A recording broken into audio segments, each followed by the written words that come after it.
Welcome back to the Made for This podcast, where we want to help you discover, develop, and live your Made for This. Now, if you are joining us on YouTube, we are in a sweet new studio setup, and I would love to say that this is Nikki and I's new studio, but actually it's not. It is the studio of the church that Nikki and I both attend, as well as the studio where our guest today works. And today we're going to be interviewing Jimmy Marshall, and I have to say, Jimmy is about 10 years younger than he should be and about 10 years more accomplished than he should be.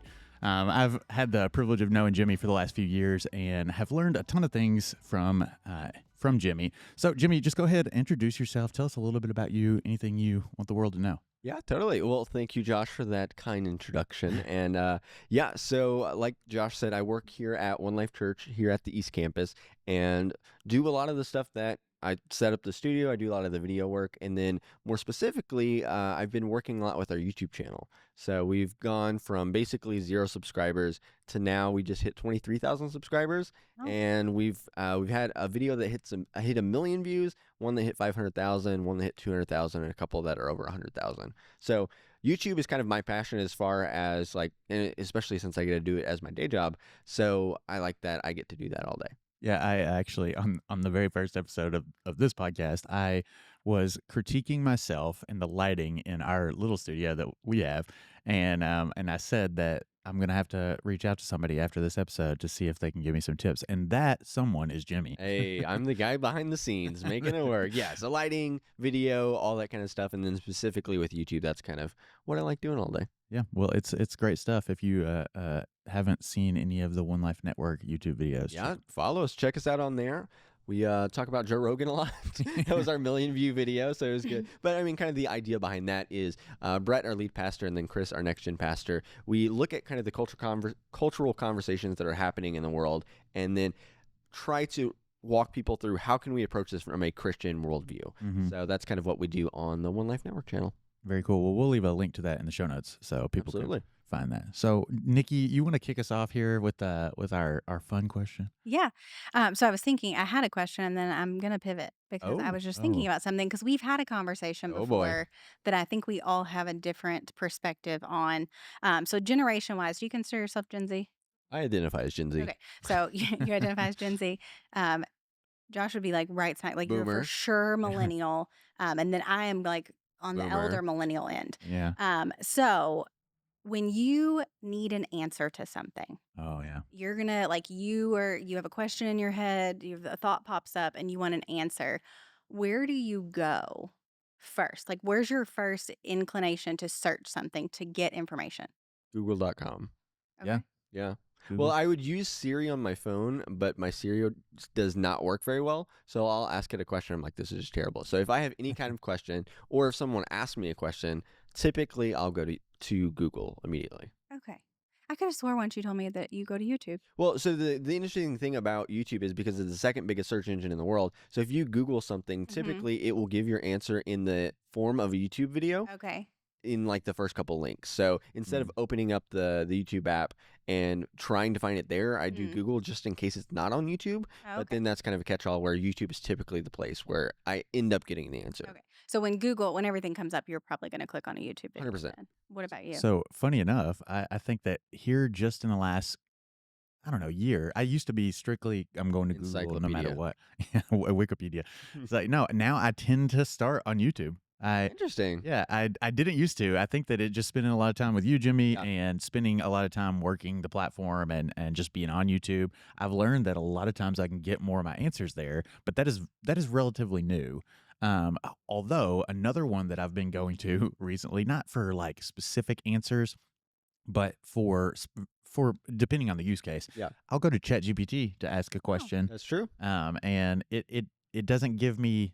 There's certain things you can't ask ChatGPT if you want the right answer. That's true.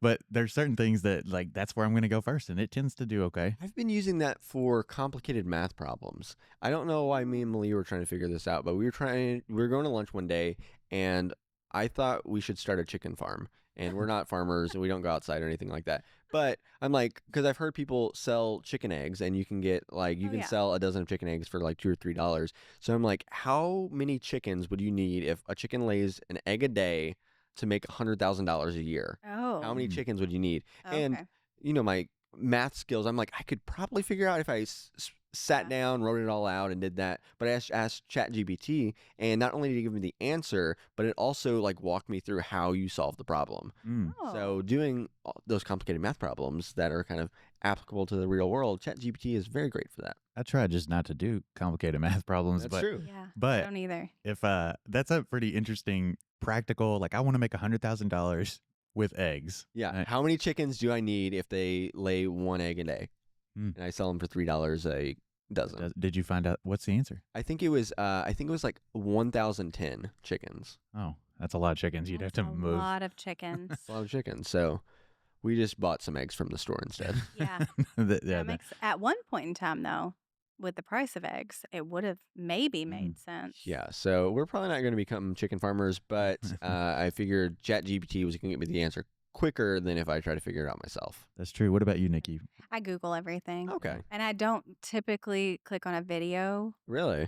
My attention span doesn't allow for that. So with the I have recently started searching things on TikTok. Yeah. If it's Okay. something that I want in video form. So the And I will interesting search it thing there. about YouTube, what it's been doing is because before, if you have a specific question, Mhm. you might get like this 8-minute video, and you're like, Right. I don't have 8 minutes to do this.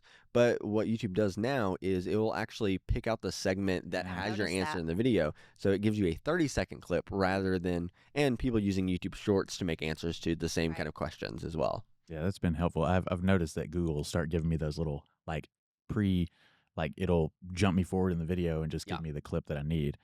I have also noticed myself searching certain things on TikTok. Not Interesting. nearly as often. I'm not on TikTok as much as you or my wife Kelsey. Nikki's all the time. but True. there's certain things. I was listening to someone, ironically enough, on YouTube talk about how they search things on TikTok, because it used to be that you would like look and find like a blog that's like the top 10 things to Yeah. do in Kentucky.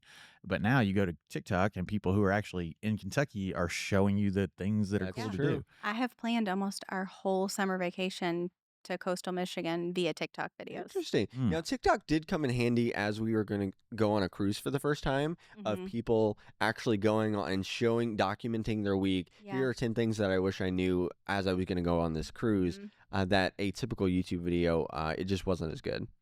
Yeah, you also have like the people who work on cruise ships and stuff. Oh, that yeah. they'll make whole videos and thing. show like life of a cruise ship employee and all of those things. It's crazy the amount of information. Like we used It to, is. I remember watching movies and we'd be like, "Who is that actor? What are the movies?" It's like, we'll never know. We'll So never know. the funny You thing just don't- was, you never know. so when we went on that cruise, because me and Malia, my wife, wanted to kind of be disconnected on the cruise, so we didn't actually pay for the internet package. So throughout the week, it was funny because there would be different questions in our head, like, "Oh, what is that answer?" And then we just wouldn't know. Yeah. We're like, "I guess we'll figure it out later or never," because we don't have a phone to look it up. Yeah, that's So it was an interesting experience. Yeah, that's it. That is interesting. It's like we've had in Henderson, where Nikki and I live. We've had internet issues here recently. I guess Oh, with that's terrible. road construction and things like that. And there's been like just locked off of the internet for days at a time. It's like, wow, this is like the 90s. This is before the Jimmy was born. worst. That's true. The funny thing is that I have a fiber optic cable hanging from the utility pole in my backyard, just waiting to be run to my house. So Oh, every time the no. internet provider goes out, I'm like, "You're just asking to Mhm. be like you're not even trying to keep our business. They don't You- care. No. You don't even want us. It's So, fine." so it sounds like we're basically all Google people, or at least Google's That's subsidiaries. That's the gateway drug. Yeah. There's a reason that it is like a it's a verb now. yeah. Yeah, Google. Google. You Google Like it. Yahoo never got there. No. Bing. If you've used Bing, you're a loser. We never If you said Bing just it. Yahoo it. You just ask Jeeves. You just Ask Jeeves. Oh, ask Jeeves. I don't think it's. That was before my time. Yeah, that was I've like heard of it though. that was like AOL time. Also which before was my time. See, like I said, Jimmy's 10 years younger than me, and I realized the other day that I'm way older than YouTube. So Then YouTube. yeah, And Well, YouTube's been around since the 60s. So Nikki is kicking still. I graduated high school before YouTube was a thing. Yeah, YouTube came out when I was in high school. I think Hey, good for you. 2000, what, 5, 6? I'll take your word for it. It was, it was We 2006. need to Google it. Let us know in the comments. When Yeah. did Google come out? Yeah. YouTube. It was 2006. Somebody hurt my feelings the other day with it. Yeah. It was a dating website before that. So I didn't know that. I read the same book you Oh. read, I think. Yep. You should upload a video of yourself and try to find a mate. Didn't stick. Nope. That didn't work. Hmm. So, Okay. speaking of all the YouTube stuff, Jimmy, you have been sort of just entrenched in the YouTube world That's for true. as long as I've known you. That's a lot of the stuff that I've learned from you, besides the camera and lighting type stuff, like just YouTube strategy and all of that has just been something that you have a fascinating amount of information on. Now, I don't know that that's what you would say that you were made for, but I Yeah. am curious how you would just define, like, why are you here on Earth? Like, what were you made for? Yeah. So when you asked me to be on the podcast, you know, that question of what were you made for, I don't know if I have a great answer. Like, I don't Yeah. know if I know what I was really made for. Now, I know what I enjoy doing. I know what kind of gives me energy. One of the questions that I like thinking through is, if you had $100 million in the bank, what would you do all day? Mm. So then, if money was not a thing at all, like, what would you spend your time doing? And just from kind of a macro perspective, I think it would be helping people kind of become the best versions of themselves. Mm. So on top of doing like the video, doing the YouTube stuff like that, I also really enjoy kind of taking my knowledge and then helping people apply it to their own situations and kind of breaking limiting beliefs and trying to get them to places that they didn't think they could get themselves. Yeah, that's super cool. And that kind of transcends like whatever you're Yeah, doing for a exactly. living, like especially if you make whatever dollar amount you just Yeah. said, 100 million. 100 million, then If you have it in the bank, then you gotta. Because I think if I didn't do anything, I would just be very bored and probably depressed if I just stayed at home all day. yeah, that's no fun. So then you just take all your knowledge that you learn and then just try to help people kind of apply it to their situation. No, that's great. Well, so since that's not really a question you've kind of wrestled with Yeah. before. The kind of exercise that Nikki and I always do, we've done it for one another. Yeah. And we've done it with some high schoolers and just different people in different contexts. So it'll be a fun exercise to walk I'm here through for it. with you as we sort of just navigate through some of that stuff. So Nikki, you want to? Well, before we move to that, because you said macro level, kind of Yeah. helping people see their potential and achieve that. Do you feel like you're doing that Yeah. currently? Like, do you feel like that's something that you are actively doing? Yeah, totally. Yeah. So I think it's in different kind of environments. But yeah, as I'm learning things like YouTube, business, exercise, all that kind of stuff, just all the people around me that are also interested in that thing, then I'm very willing to take anything that I've learned and be like, hey, this is what has worked well for me, and I think I can help you do this as well. Yeah, I can attest to that because that's that's how I've learned a lot of the things I've Hey, learned. I'm happy to help. and you've been very generous with that information. I think it makes the world a bigger place. It does. It does. So we're going to start. So we're, like Josh mentioned, we're going to walk you through this kind of exercise that is very helpful to discover you're made for this, or to kind of narrow it down and Sure. see kind of where you're at and connect the dots. So my favorite question in the personality category is, what are the parts of you that are immutable? The parts of you that are so Jimmy that if you turned them off, it would be like, who's that guy? Yeah. Yeah. I would say one, especially if you know me closely, would be my sense of humor. Mhm. Funny fella, I'd like to think. And then also more and more is having a growth mindset. This idea of kind of anything I set my mind to, I believe that I can make happen. And if I'm a certain way, I don't think, well, I'm just that way, so I'll always be that way. Right. So just always believing that I can grow. And I'm trying to think if there's anything else specifically. I think those are two of the things that kind of make me unique, I think. Mm-hmm. Yeah, I If that think makes sense. I think that the growth minded thing, we talked about that sort of in some of our intro episodes. We started talking about, what is made for this, why is it important, those types of things. And one of the kind of the tensions that we have to walk is, like, we feel like we were created in a specific way, unique and Sure. and all of those things. But that doesn't mean that you can just sit in the fixed mindset, like where you're just like, well, I'm I'm bad at math. This is just how I Yeah, or am. I'm bad at, I'm not good with people, so I'm just not going to be good with people. And You can just be bad at math. Yeah. I've quit doing it. I told you. yeah, I know that's true. The But math you can thing, get I've better, Nikki. You moved really on. can. you can ask can. ChatGPT. I've moved on. You can ask If you ChatGPT. set your mind to it, you can do it, Nikki. I believe in you. No, but the growth versus fixed mindset thing is a big deal, and I think that's a great quality to have, especially as one of something that you would consider immutable about you. So I think that's great. Yeah, and I don't know if it's always been like that, but definitely it was funny because kind of what got me on this kind of self-improvement business kick was James Clear's Atomic Habits. Mm-hmm. So I think these aren't necessarily character traits, but the idea of doing kind of these small actions that lead to bigger results over time, and then also just thinking in like decades, not years. I Mhm. think that kind of started me on that journey. So those are things that just kind of my mindset. But yeah, kind of the growth mindset being that however I am today, in 10 years, I could be totally different in all aspects. Yeah, that's a great book too. I need to reread it. I've read it probably 3 times so far. Yeah, that's why you're ahead of me. It's all the things.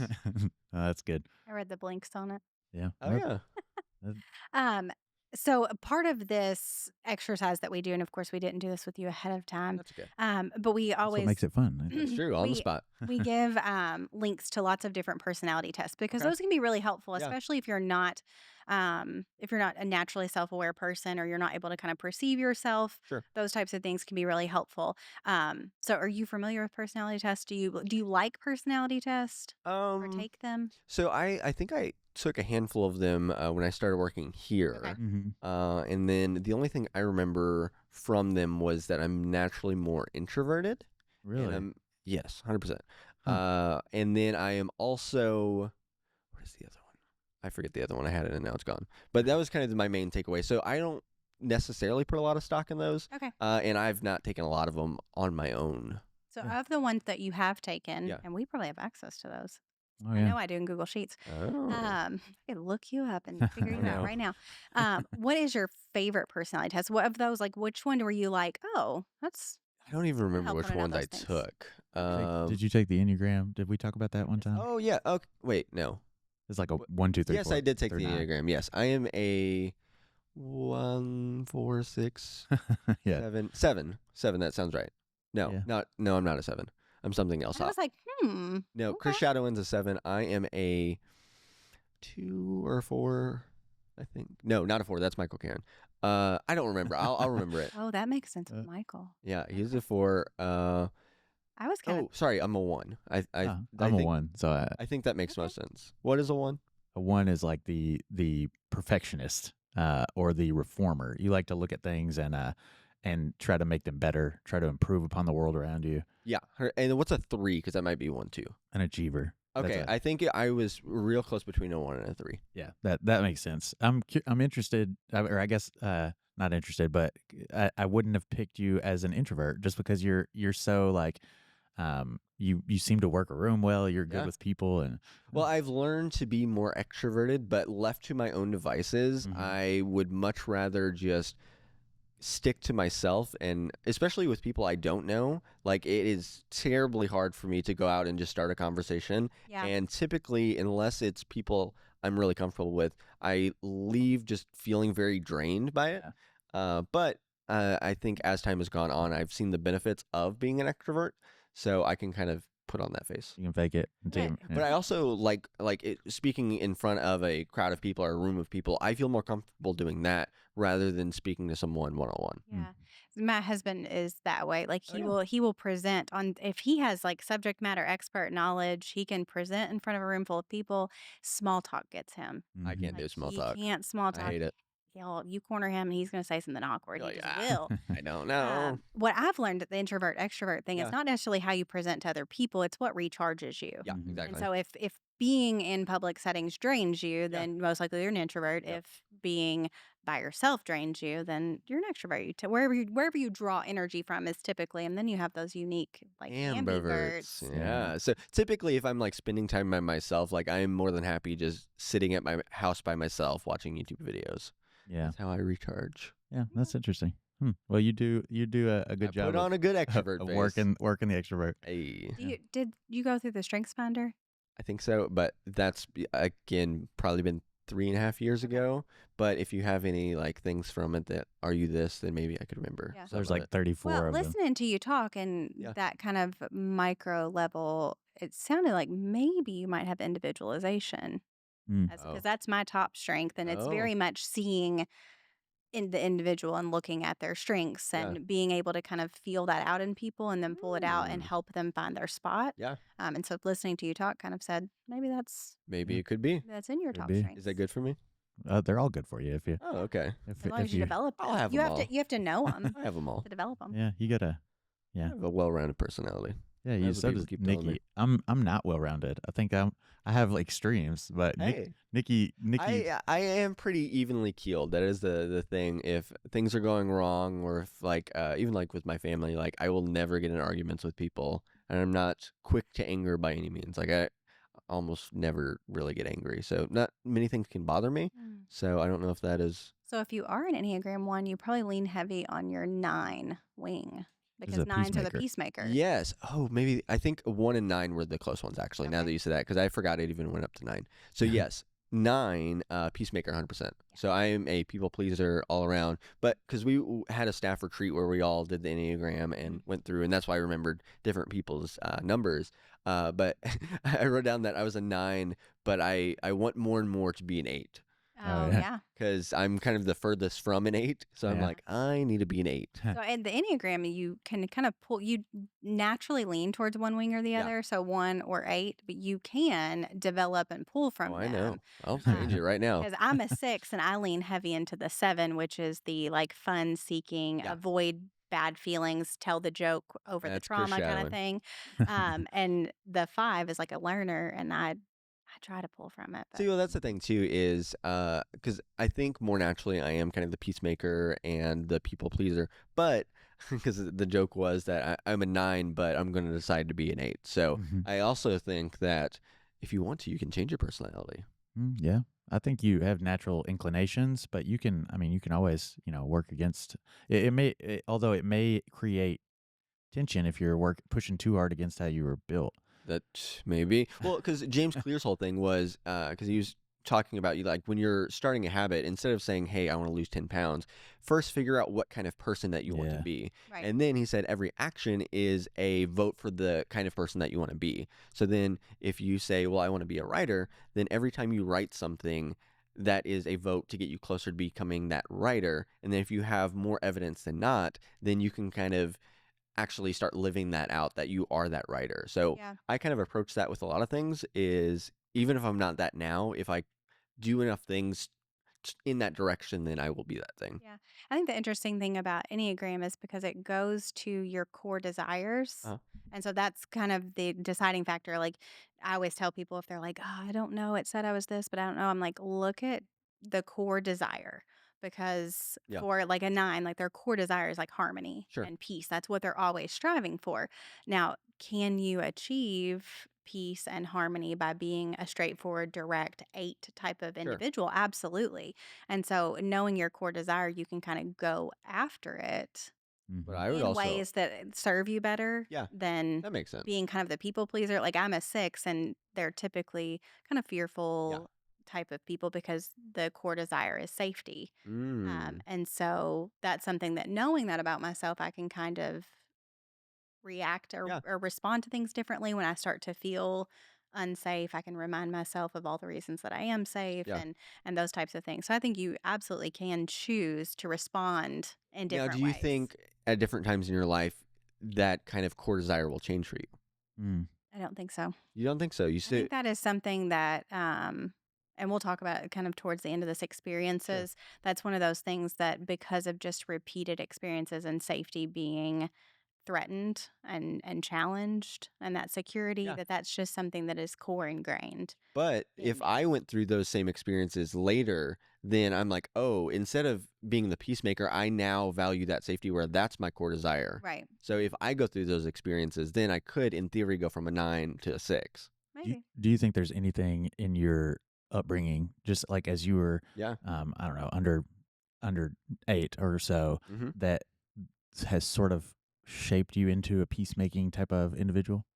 I mean, probably. So, a little bit of my background is so when I was younger, so my dad was usually pretty stable, but for a large amount of my childhood and then going into like junior high and maybe even high school, is my mom was on drugs. And oftentimes that would be like my parents fighting, or my mom would leave for, days at a time, not come back. Mm, So, and then I would tell my wife, Malia, like all these different things that obviously in the moment it seems normal, but then telling someone else, you're like, oh, okay, my childhood was kind of messed up. So, yeah. yeah. So, I mean, I could see just kind of in retrospect how that would kind of be the peacemaker. But Mhm. I could also argue that why isn't my core desire not safety because of that? Yeah, that's Right. true. And so that would be individual wiring because I had a similar kind of tumultuous there was always a like a psychologically unsafe Sure.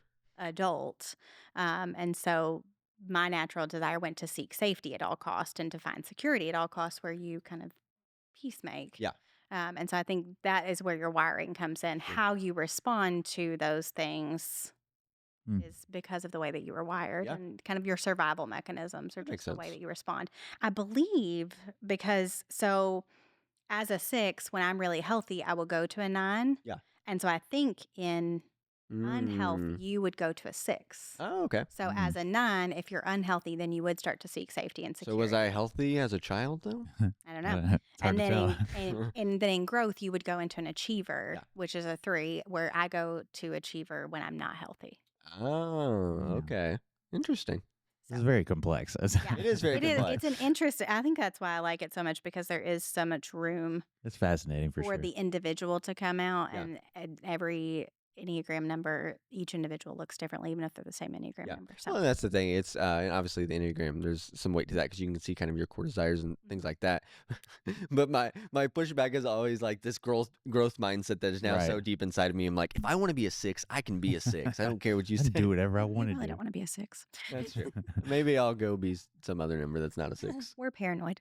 Fair enough. I'm not typically super paranoid. So what's fascinating about what I find fascinating about the whole made for this exercise is that there are all these different pieces. There's the Enneagram and the Myers-Briggs, and there's the Strengths Finder, and there's the spiritual gift tests, and there's all these things, and they all can kind of get you close-ish to Yeah. you, but they're never really.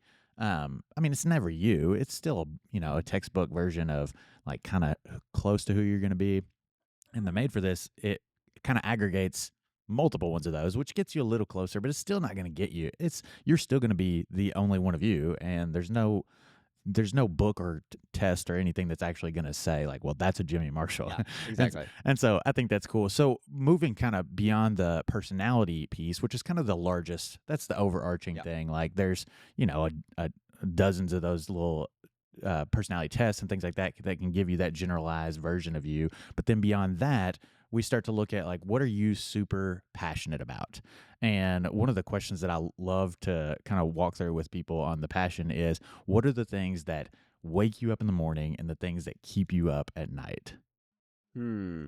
Yeah, so going definitely one of them is kind of this ongoing process of trying to become the best version of myself. Mm-hmm. So regardless of any work, anything that you're doing, there's a quote by Alex Ramosi that says, "The work works on you more than you work on it." So if you're at McDonald's and you're sweeping the floor, then that work can kind of work on you in the sense of, hey, this is making me a more disciplined person, or I'm going to do things that I don't like to achieve a certain goal. Sure. So that's kind of how I approach a lot of things, is just waking up and saying, okay, what are the things I'm doing today, and how can that make me kind of a better version of myself? What are the things that keep you tossing and turning at night? Yeah, I can't toss and turn at night. I get up at 4:30, so I am in bed at 8:30 and I'm out. I don't have time to toss and turn. Oh, that's nice. What is that like?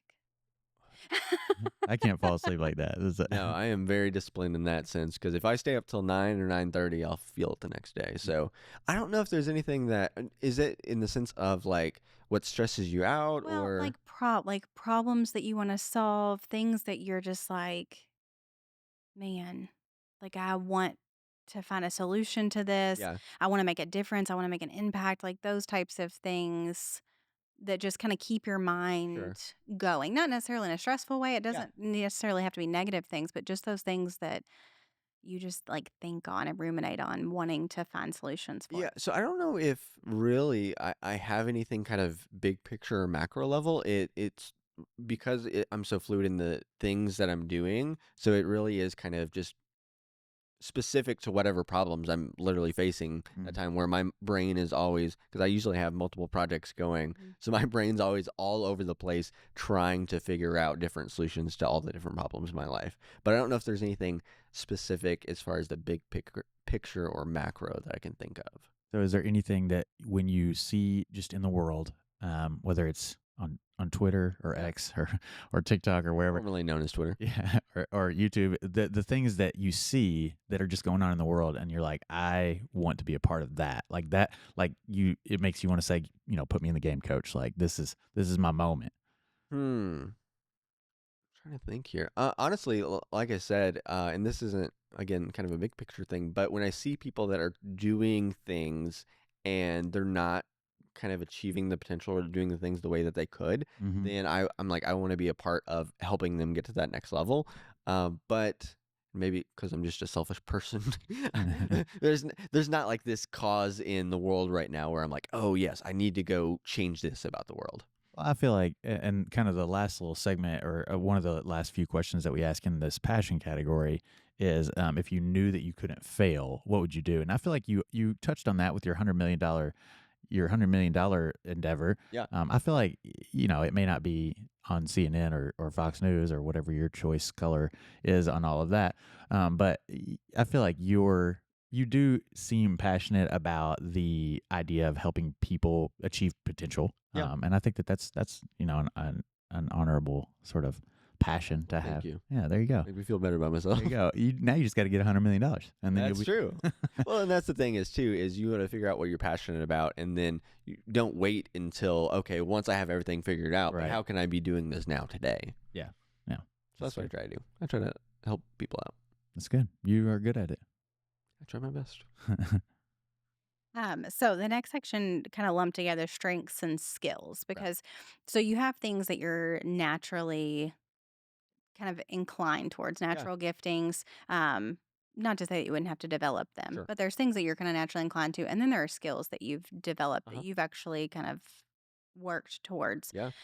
So what are some things that kind of come naturally to you that enable you to live out what you kind of perceive to be your made for this? Yeah, so I was actually kind of thinking about this the other day because obviously this doesn't let me live on my made for this, but like something that comes super naturally is like anything kind of athletic. Like Mhm. my wife is always mad at me. She's like, anything you try, you're just automatically good at.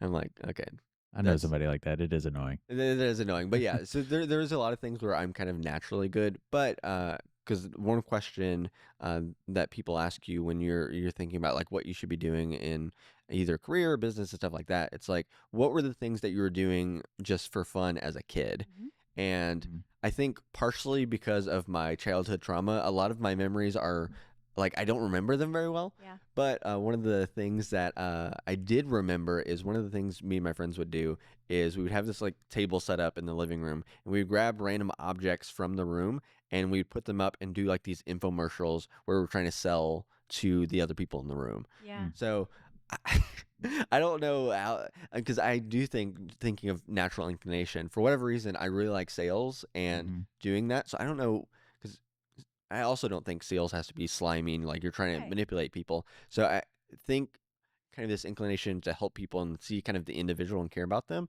and then sales as well. But that's kind of also in the other corner. You and I It's were all over the place. you and I were just talking about this the other day. I have started a small business and I hate sales. I love sales. And it's not good to hate sales when you have to sell things That's true. to make money. That is a problem. Yeah, So but I don't know where like, but I think thinking about that, that was one of the things for whatever reason I really like doing. So that's one of my natural inclinations. yeah, and you seem to be pretty good at it Sell naturally. it.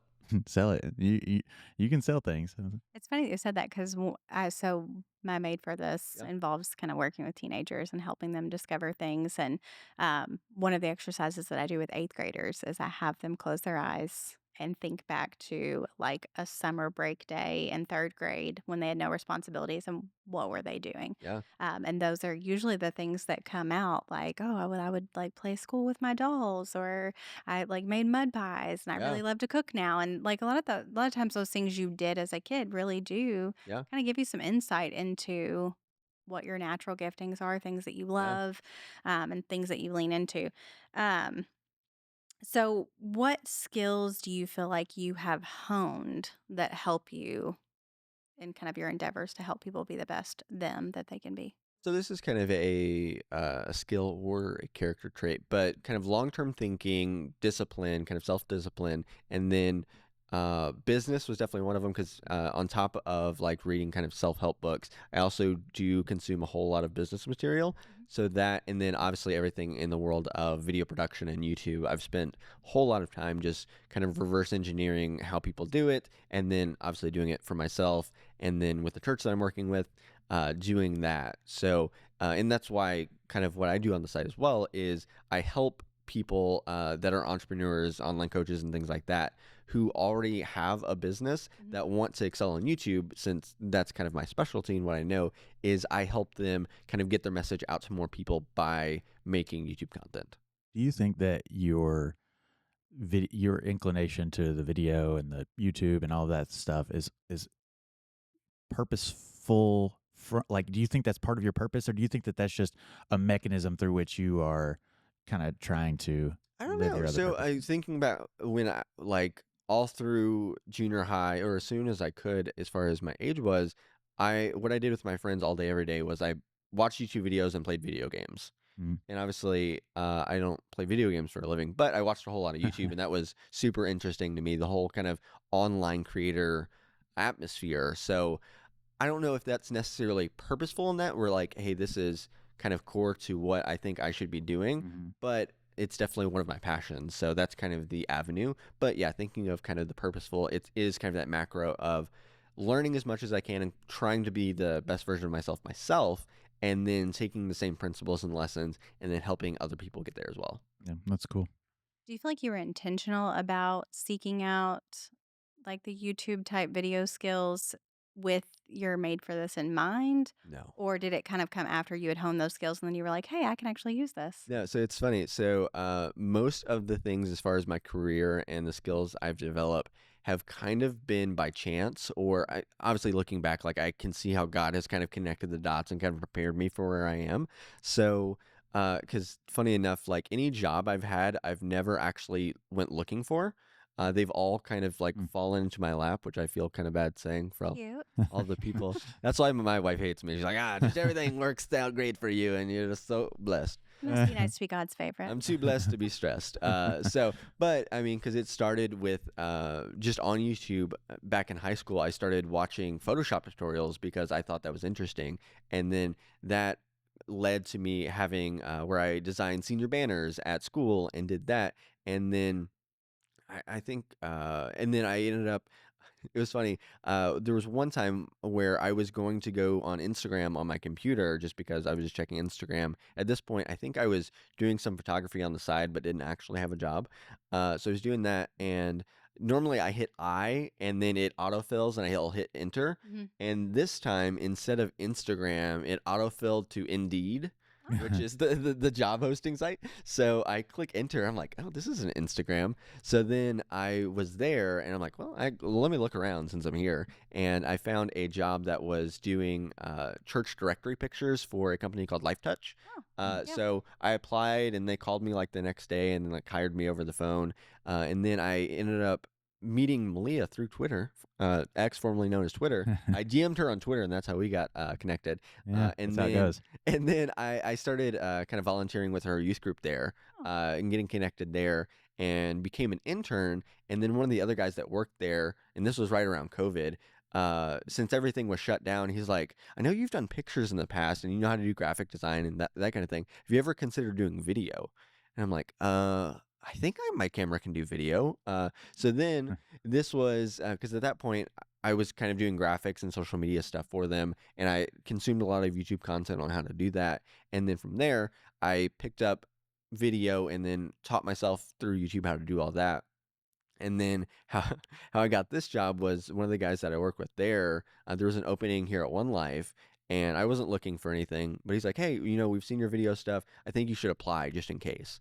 And it was a very kind of long road to get here, but ended up doing this.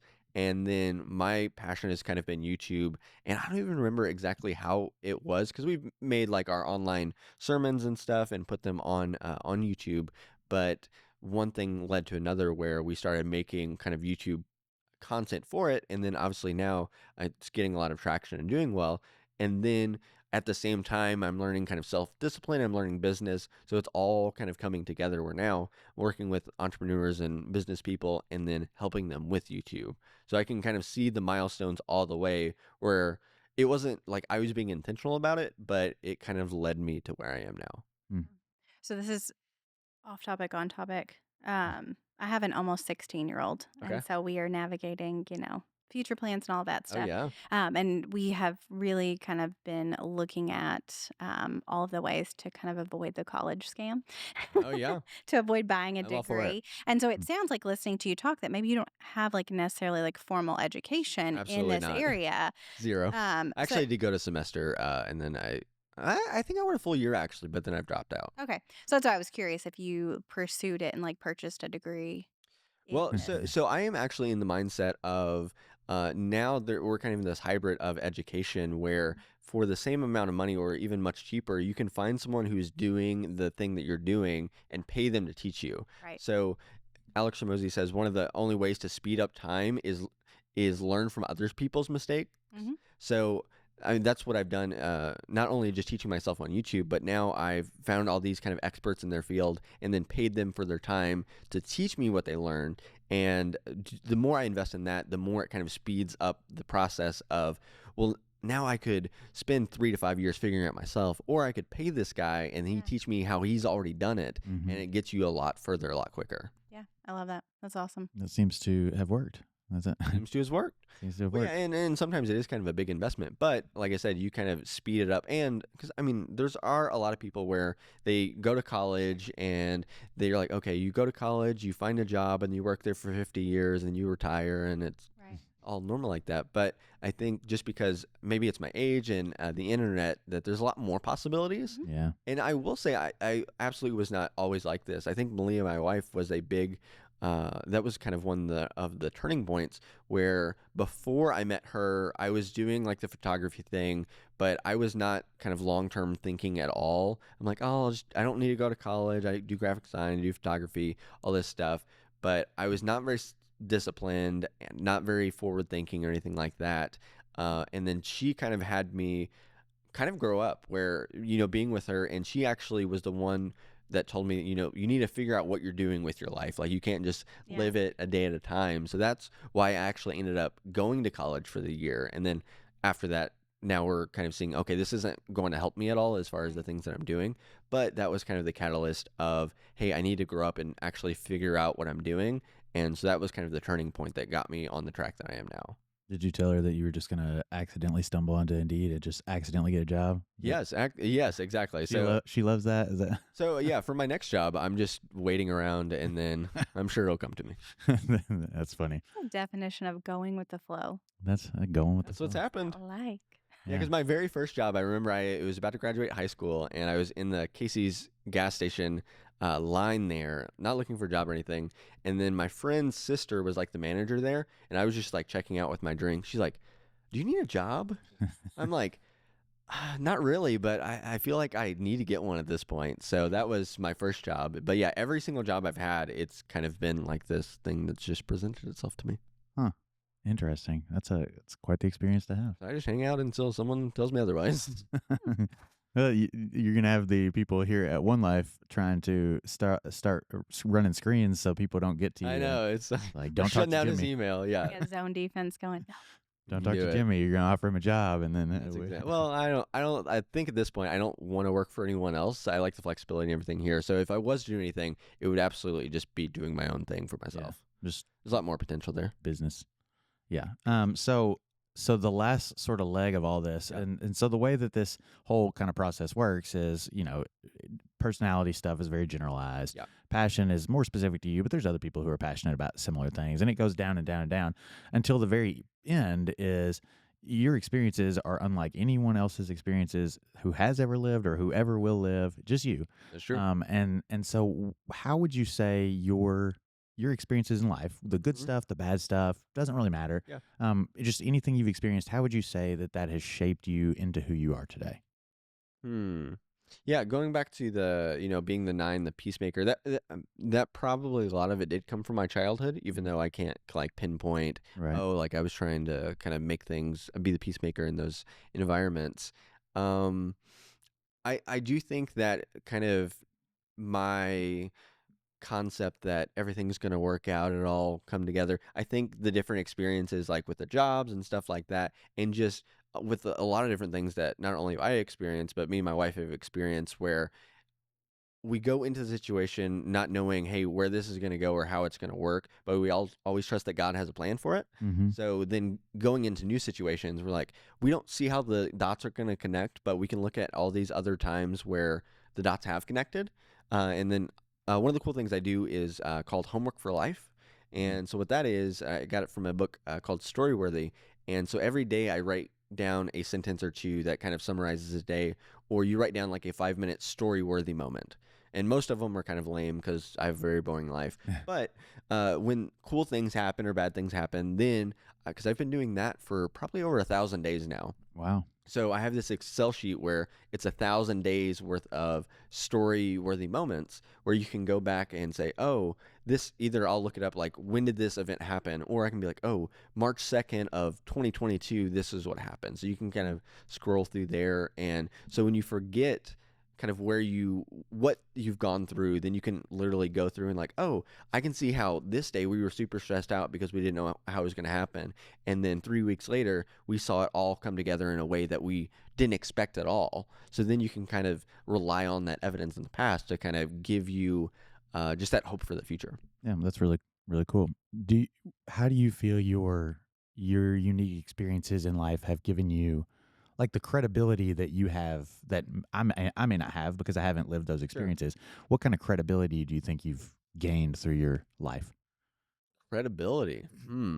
So I don't know if this is necessarily the direction you're wanting to go, but as far as like You're leading the direction. Okay. As far as like any of the things I do in like business, YouTube, lighting, anything like that, where I feel like I'm semi-proficient, Mm-hmm. I claim to know nothing, but I find people who are experts that do know things, and then I find out what they know, and then I basically relay the information or relay what they're doing. And like in the YouTube world, that served us very well, where we find people that are doing similar content to us, see how are they doing it, and then kind of reverse engineering it. Hmm. So not having an idea of, I don't bring any kind of personal credibility to the table myself, but I can find someone who does, and then I can use their information, the way they do things, to get kind of the best outcome here. That's fascinating. The way your mind works is unique, I think. But so, is there anything though that's nobody else has ever like you have unique Jimmy experiences?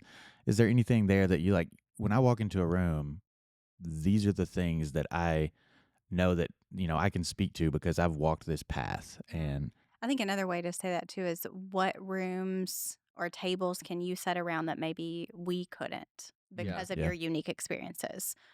I I think honestly, like the YouTube thing is something that I feel like that's one of the unique things that I have a good amount of knowledge on. But one, as far as my credibility and things like that, that's not even something I ever really consider just because I don't personally think it's that important to me. So that's why I don't have really a good answer for it, because that's not really something I've thought about before. that's fair. That's an interesting thought exercise. Some of the stuff like when I think back, there's a quote. Mhm. I should really look up who said this because I've quoted it now 3 or 4 times and I can't remember who said it. But it's basically that people will admire you for your strengths, Yeah. but they will connect with you in your weaknesses. Mm. And so I kind of think back over Henry my Ford, life. I think. Probably so. It's probably Henry Ford.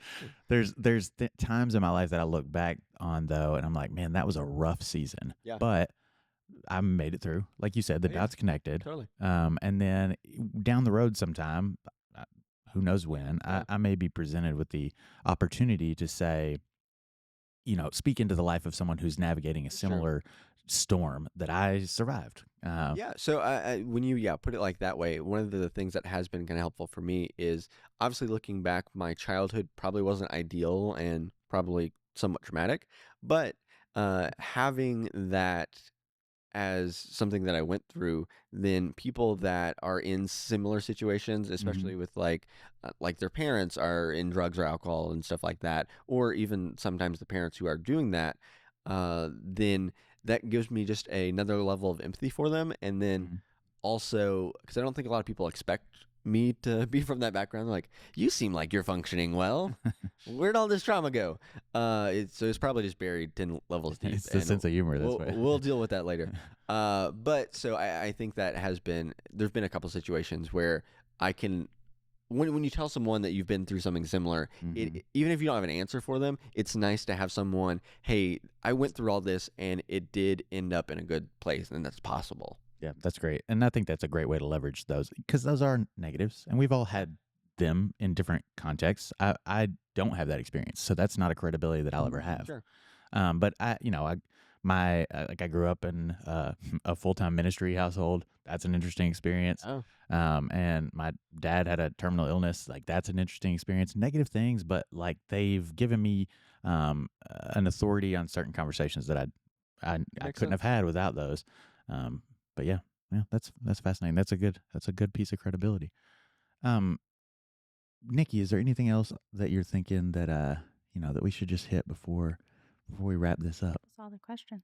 That is most of the questions that we have on our I list. do still want to know the answer to if What's you knew that? you couldn't fail, what would you do? Yeah. If I knew I couldn't fail, what would I do? I don't know. What? I think I would just keep doing the stuff I'm doing. Well, that's a good place to be. Well, because it is the idea of, and I think the possibility of you failing is actually very valuable, because if you knew you couldn't fail, then you aren't kind of developed as a person either. Mm. Because Alex Mosey talks about, a lot of my quotes come from Alex Mosey, but he was talking about, like, if you were in a video game and you were trying to build this character that was super resilient, strong, like all the kind of max attributes, would you have them, like, to get to that point, you have to go through a lot of things. A lot of things have to go wrong. You have to fail a lot. You have to kind of go through the really rough times to build those skills. And if you always just have an easy life and everything goes according to plan, then you're not going to be able to build those. So I don't know what I would do, and I don't know if I would necessarily even want a situation where I knew I couldn't fail. Doesn't give you enough of the challenge. Let me rephrase the question. Okay. You're not playing right. I'm sorry. Let's say Okay. that I can guarantee you Uh-huh. whatever is a desirable YouTube subscribership Sure. and that all of your videos will go viral. Yeah. What would you choose To the make a channel content to on be? What would the content be? So Like if it's going to be a huge the success. Mr. Beast success. Yeah. So here's I would skip it. I would, again, not playing your your question correctly. So what I would do is I would do business stuff that, whether I cared about or not, I would get that $100 million in the bank and then do what I really want to do. Which is, do you mean Help for your people. channel? Just so I would have a business that I was running. I would, if I knew I couldn't fail, that we're in this imaginary world, I would just basically make so much money where it's not a problem, where then I can do kind of the macro where now I'm just learning things, applying them to my life, and then helping people do the same. Hmm. So where it doesn't matter if you fail.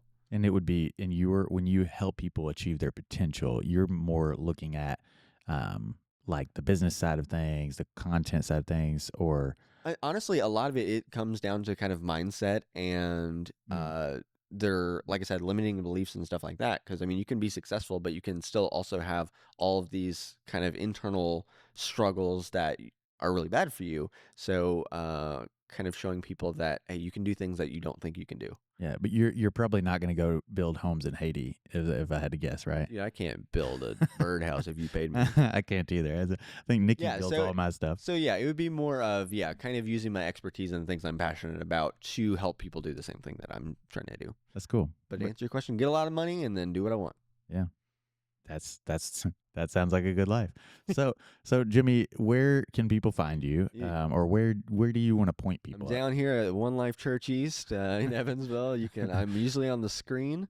You can see me there, and then if you want to follow me on Twitter or subscribe to my YouTube channel if you're interested in all things YouTube, it is Jimmy Marshall YT. YT for YouTube. YouTube, yep. Yeah. So that's all my stuff, and What is this Twitter that you? you know about Twitter. X. I'm Oh. sorry, X. No, I'll put a link for those Perfect. two or three things in the show notes. But yeah, that's cool. Well, Jimmy, thanks for being here. Thanks for loaning us your studio. Hey, I think when we go back to our home studio, it's gonna be it's so sad. it's gonna be disappointing. We'll have to have you come back down sometime and help us You're roughing it.